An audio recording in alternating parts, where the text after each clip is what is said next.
Assalamualaikum warahmatullahi wabarakatuh. Perkenalkan, nama saya Yani Nurdiani. NIM saya 202120154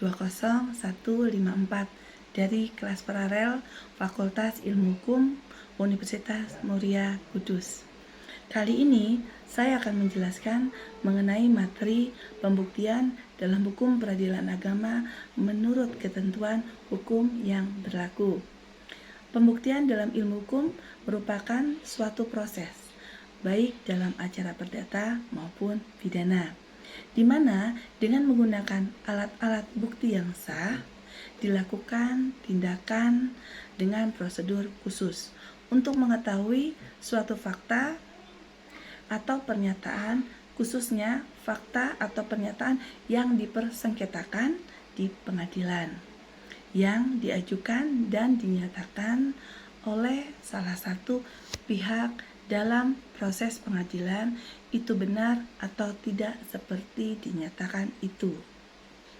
Pembuktian menurut istilah bahasa Arab berasal dari kata al-biyanah, yang artinya suatu yang menjelaskan.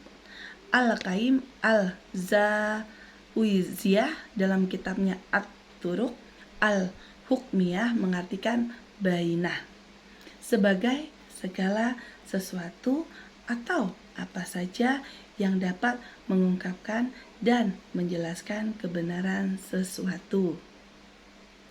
Menurut Profesor Dr. Supomo, pembuktian mempunyai arti luas dan arti terbatas dalam arti luas. Pembuktian berarti memperkuat keyakinan, kesimpulan hakim dengan syarat-syarat bukti yang sah.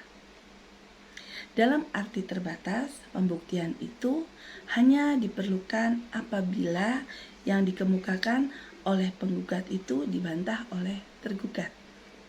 Menurut pasal 1865 BW, barang siapa mengajukan peristiwa-peristiwa atas mana dia mendasarkan suatu hak, diwajibkan membuktikan peristiwa-peristiwa itu.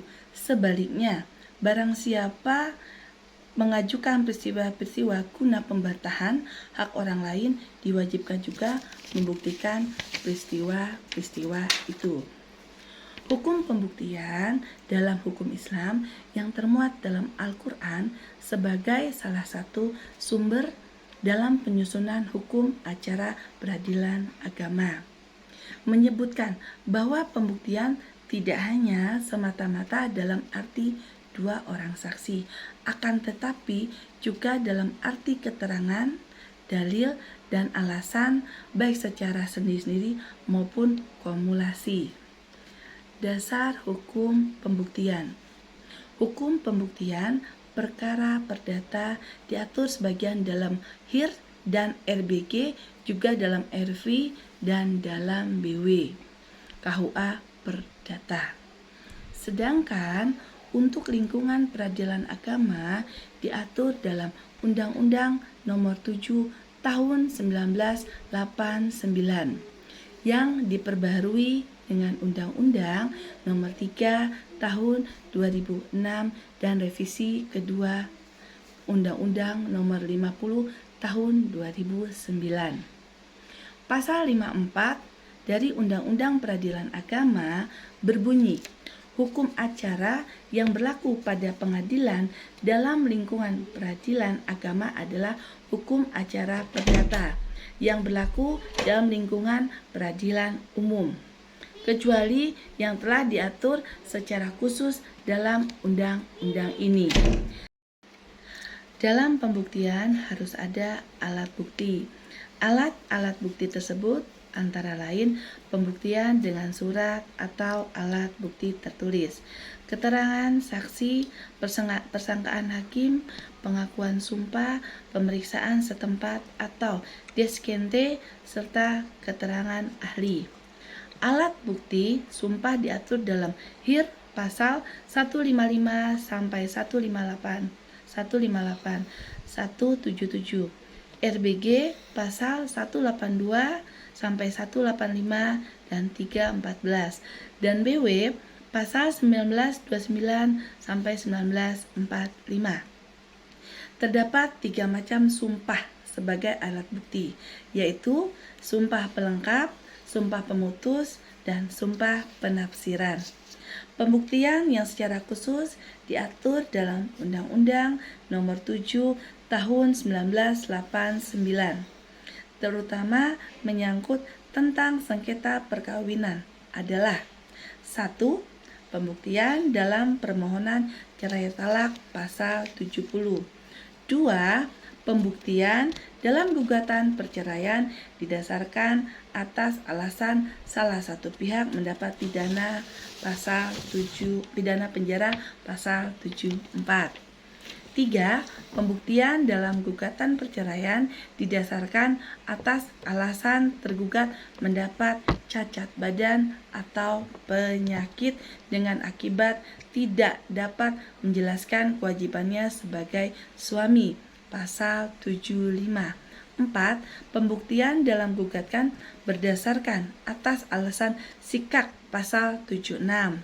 5. Pembuktian dalam gugatan perceraian didasarkan atas alasan zina pasal 87.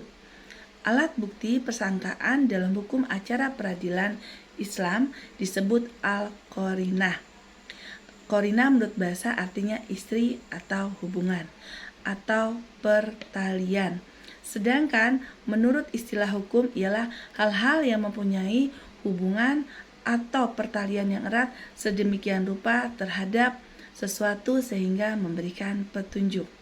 Namun, tidak semua qarinah yang dapat dijadikan sebagai alat bukti, melainkan hanya qarinah-qarinah yang jelas saja, yang diistilahkan dengan al-qarain al-wadihah.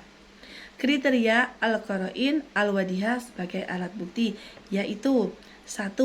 Qarinah yang karena demikian jelas dan meyakinkan tidak akan patut lagi dibantah oleh manusia normal atau berakal, dapat dikategorikan sebagai qarinah wadihah dan dapat dijadikan dasar pemutus walaupun hanya atas satu qarinah wadihah tanpa didukung oleh bukti lainnya. 2. Semua persangkaan menurut undang-undang di lingkungan peradilan umum sepanjang tidak jelas bertentangan dengan hukum Islam dapat dianggap qarinah wadihah. Qarinah lain-lainnya tidak termasuk qarinah wadihah dan tidak termasuk alat bukti. Sekian materi yang saya sampaikan, semoga dapat bermanfaat bagi kita semua. Wassalamualaikum warahmatullahi wabarakatuh.